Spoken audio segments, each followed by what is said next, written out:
Breeder ng panabong na manok, patay sa pamamaril ng riding in tandem suspects sa Calasiao, Pangasinan. Naka-alerto, Sandy Salvacio.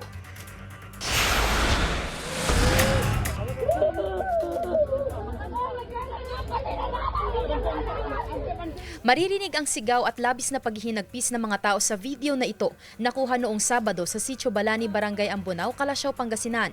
Pinagbabaril ang isang lalaki ng mga hindi pa nakikilalang salarin. Nasawi ang biktimang isang breeder ng mga panabong na manok at residente rin sa nasabing lugar. Batay sa investigasyon ng Calasiao Police, bandang alas 4 ng hapon noong Sabado, bubuksan daw sana ng biktima ang gate ng isang cockfighting farm. Sakay ng kanyang motorsiklo nang lapitan siya ng mga sospek sakay rin ng motorsiklo. Pinagbabaril ang biktima, tumakas sa mga sospek matapos ang pamamaril. Dinala pa sa ospital ang biktima pero hindi na umabot ng buhay. Palaisipan sa asawa ng biktima kung sino ang responsable sa krimen at kung ano ang motibo sa pamamaril. Siyempre, kinakabahan. Hindi ko alam kung anong gagawin ko nung sinabi sa bahay. May anak pa akong mali. Hindi ko alam kung anong uunahin ko, ganun.